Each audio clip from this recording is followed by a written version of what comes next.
संगठन वही पीएफआई है और उस पर आरोप भी वही देश विरोधी काम में लगे होने के। इसी मुद्दे पर बात करने के लिए उसी विवादित संगठन पीएफआई के महासचिव अनीस अहमद हमारे साथ इस वक्त मौजूद है। अनीस अहमद साहब, बहुत शुक्रिया एबीपी न्यूज पर आने के लिए। सबसे पहले मैं आपसे जानना चाहती हूं कि पीएफआई को लेकर जिस तरीके के विवाद और जिस तरीके के आरोप लग रहे हैं, इस पर आप क्या कहेंगे सर? सबसे पहले शुक्रिया हमें चैनल में इनविटेशन देने के लिए। दूसरा चीज़, अगर आपने जो इल्ज़ामात के बारे में लगाया और आप मीडिया के लोग बेहतरीन तरीके से जानते हैं कि इल्ज़ामात कोई आज या कल से नहीं आ रहे हैं। स्पेशली अगर आप देखेंगे 2016-17 से आप देखेंगे बहुत सारे ऐसे एलिगेशंस आ रहे थे और इस तरीके से एक इमेज प्रेजेंट किया जा रहा था कि इंडिया का एक बड़ा टेरर ऑर्गेनाइजेशन है, कोई बड़ा एक इस तरीके टेरर लिंक ऑर्गेनाइजेशन है। और 2016 में अगर आप लोग जानते होंगे कि यहाँ तक बात आई थी कि कल पॉपुलर फ्रंट बैन होने वाला है और आज 2022 में हम आपके सामने बैठे हैं यहाँ पर। इसका मतलब क्या है कि जहाँ पर भी ऐसे इश्यूज़ होते हैं वहाँ पर आप देखते हैं इमीडिएट एक कंक्लूजन पे पहुँचा जाता है कि इसके पीछे पीएफआई है।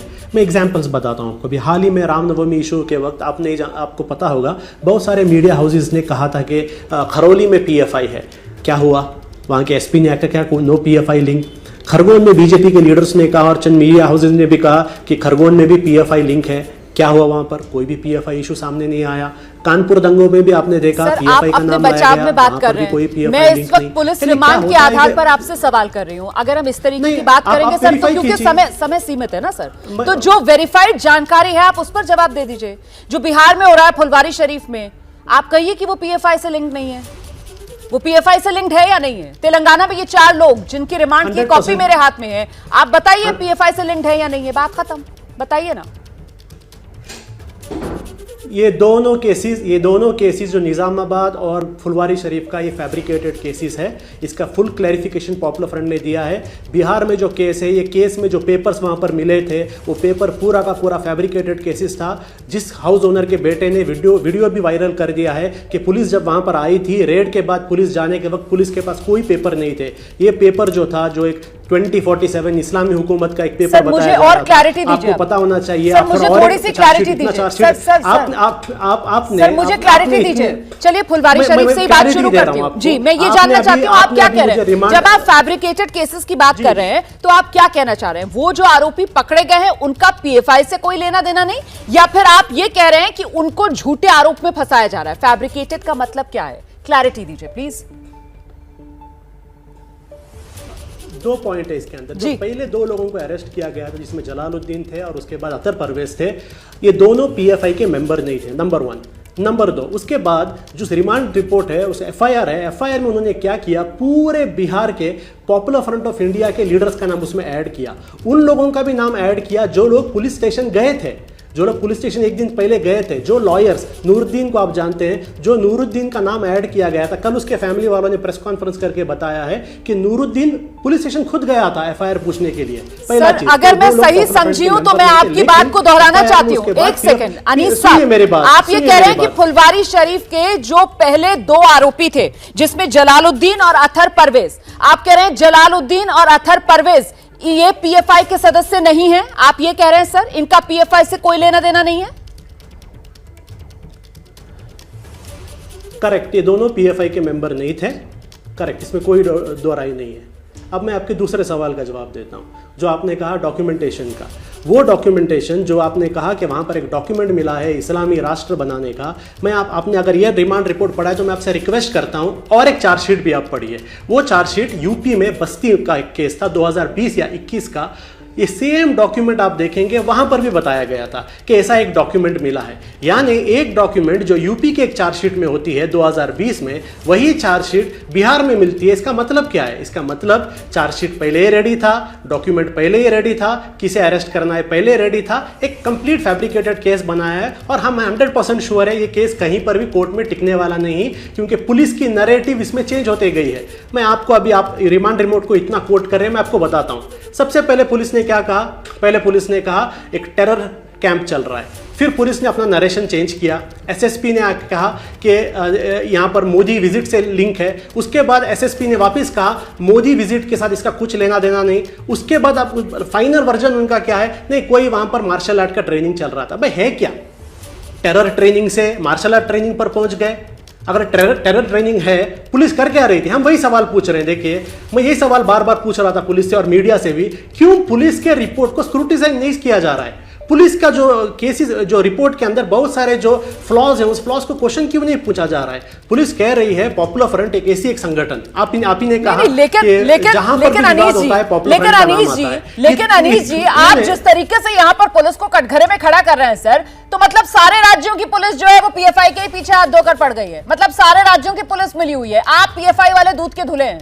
सर, अपने गिरेबान में भी तो झांकिए ना, अपनी कमियों पर भी तो बात कीजिए ना सर।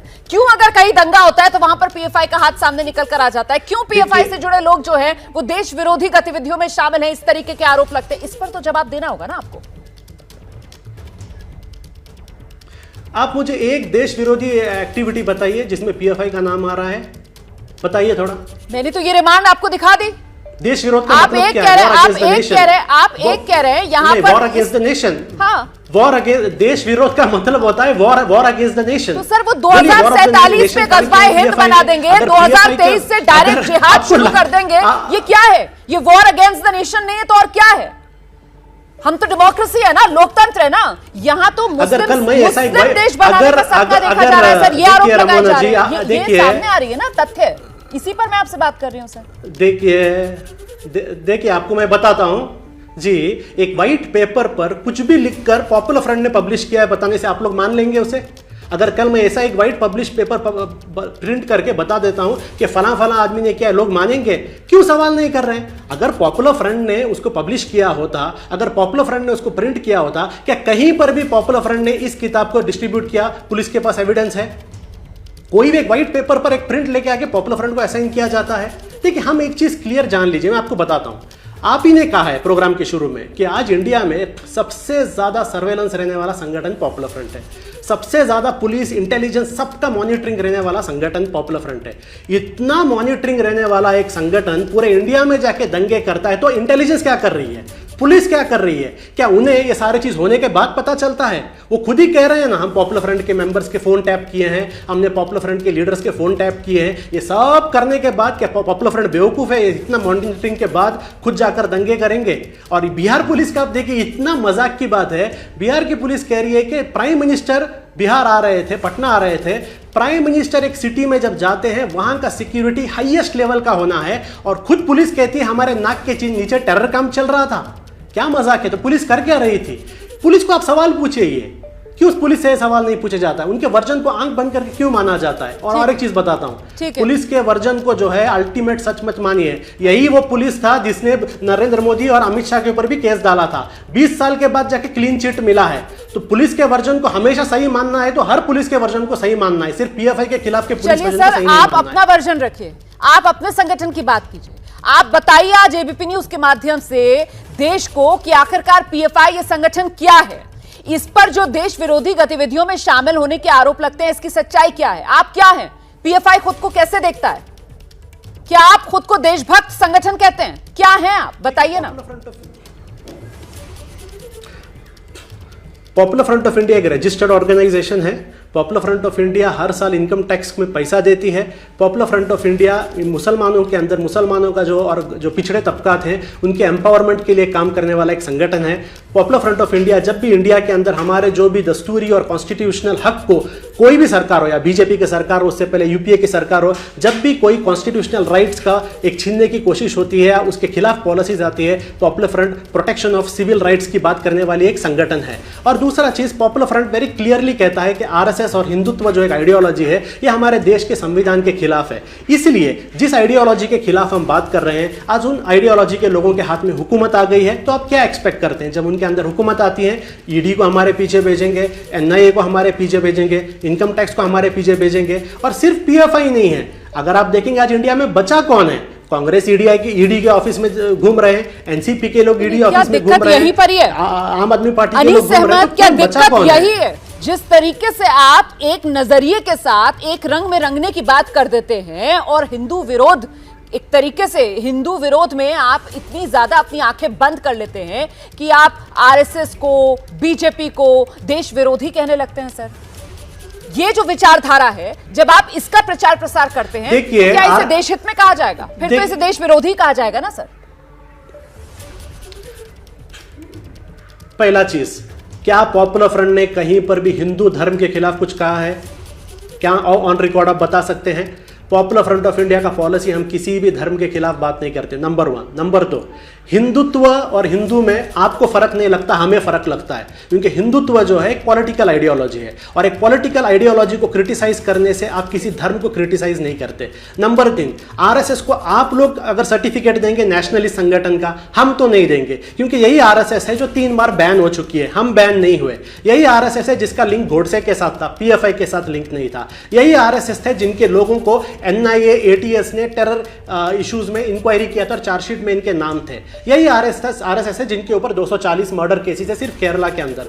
आप लोगों के लिए देश वेरी नेशनलिस्ट संगठन होंगे, हमारे लिए नहीं है। हमारे लिए वो बहुत एक फैसिस्ट ऑर्गेनाइजेशन है, और उनकी आइडियोलॉजी के खिलाफ बात करना ना तो देश के खिलाफ बात करना है, ना तो हिंदू धर्म के खिलाफ बात करना है। सर, मैं वही कह रही हूं कि आरएसएस एक सांस्कृतिक संगठन है। आरएसएस जो है वो देश निर्माण के काम में जुटा हुआ है, लेकिन आपको वो सब नजर नहीं आता है।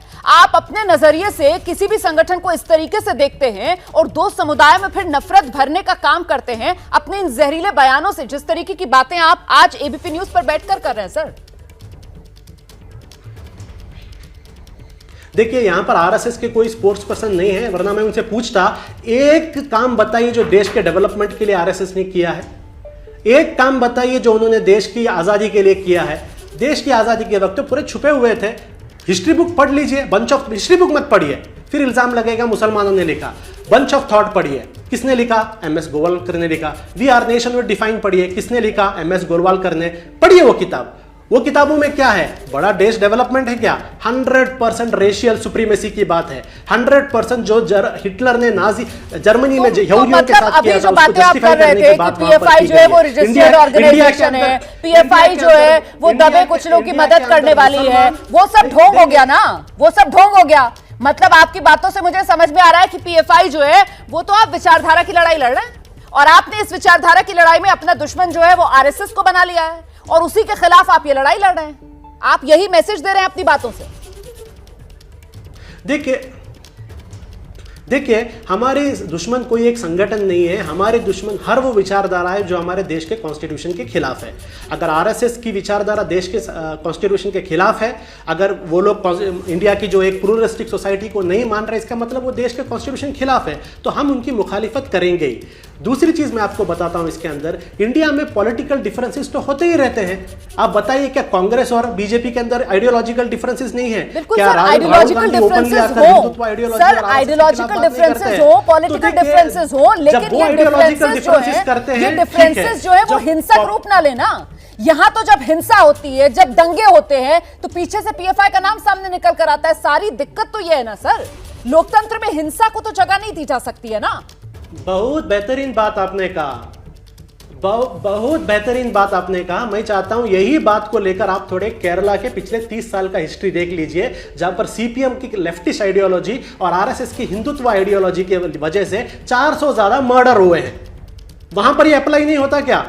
सिर्फ हम पर अप्लाई होता है। और कितने मर्डर केसेस में पीएफआई है बोलिए?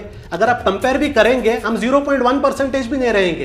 ये जो क्राइम आप हम पर लगा रहे हैं ना, मैं आपसे रिक्वेस्ट करता हूं, केरला का उदाहरण देकर, वहां आरएसएस और लेफ्ट का उदाहरण देकर, या फिर परसेंटेज बताकर आप जिस तरीके से कटघरे में खड़े हुए हैं, आप उसको नकार नहीं सकते हैं सर, आप उसको नकार नहीं सकते हैं। देश के अलग अलग राज्यों में इस वक्त पीएफआई से जुड़े लोग जो सलाखों के पीछे हैं, जिनकी जांच वहां की राज्य पुलिस कर रही है सर, एनआईए कर रहा है सर, एटीएस कर रहा है सर, और ये पुलिस की जांच में सामने निकल कर आ रहा है कि साहब पीएफआई जो है वो देश विरोधी गतिविधियों में लिप्त है। अंतर्राष्ट्रीय फंडिंग आपको हासिल होती है, और फिर देश के अंदर अशिक्षित बेरोजगार मुस्लिम युवक, उसको सर आप अपना चारा बना लेते हैं सर, उसका आप इस्तेमाल कर रहे हैं, और आप कह रहे हैं आप मुसलमानों के हक की बात कर रहे हैं। आप तो मुसलमानों के जहन में जहर भर रहे हैं।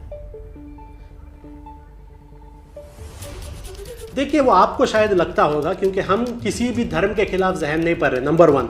नंबर 2, जो आपने कहा कि मुसलमान बेरोजगार मुसलमानों के अंदर काम कर रही है, आपकी गलतफहमी है। पॉपुलर फ्रंट ऑफ इंडिया के जो मेंबरशिप है, हाईली एजुकेटेड मेंबरशिप, हर लेवल के लोग पॉपुलर फ्रंट के अंदर आपको मिलेंगे। और दूसरा चीज़ आप कह रहे हैं कि पॉपुलर फ्रंट के ऊपर NIA की इंक्वायरी, ATS की इंक्वायरी हो रही है। जरा 4-5 साल पीछे जाके देखिए किन किन संगठनों पर NIA और ATS की इंक्वायरी हुई है, किन किन लोगों पर हुई है, चला वो भी देखिए। सिर्फ एक इन्वेस्टिगेशन, आप एक एजेंसी आप पर इन्वेस्टिगेट करने से आपको ये गलत संगठन नहीं होते। टेरर फंडिंग कहाँ है भाई? टेरर फंडिंग, इंटरनेशनल फंडिंग कहाँ है भाई? इंटरनेशनल फंडिंग आपको बताता हूँ। यही ED ने कहा था 2020 में कि पॉपुलर फ्रंट को 200 करोड़ आए। आप लोगों को पता होना चाहिए, बताया था ना 200 करोड़। उसके बाद चेंज करके बताया गया 120 करोड़। अभी हाल ही में ED का ऑफिशियल स्टेटमेंट आया है कि पॉपुलर फ्रंट ऑफ इंडिया का 12 साल में, 1-2 साल नहीं, 12 साल में पॉपुलर फ्रंट के बैंक अकाउंट में टोटल अमाउंट जो आया है वो 60 करोड़ है, जिसके अंदर रिलीफ के हैं, फ्लड रिलीफ का सारे एक्टिविटीज के अंदर आ जाते हैं। जब एक ही एजेंसी अपना स्टैंड को 3 बार बदलती है 2 साल के अंदर, आप समझते क्या है? क्यों सवाल नहीं पूछते उनसे कोई सवाल नहीं पूछता। क्योंकि मैं बताता हूँ रमना जी, क्या बात है, इल्जाम लगाना बहुत आसान है। आप सर, हम तो देश हित में सबसे सवाल पूछते हैं सर, और सबका नजरिया जो है वो देश के सामने रखते हैं। और इसी क्रम में आपको भी ABP न्यूज पर हमने बुलाया अपनी बात रखने के लिए। जो सवाल PFI को लेकर लोगों के मन में है, वो तमाम सवाल मैंने आपके सामने रखने की कोशिश की। बहुत शुक्रिया ABP न्यूज के लिए वक्त निकालने के लिए। जैसे ही घड़ी का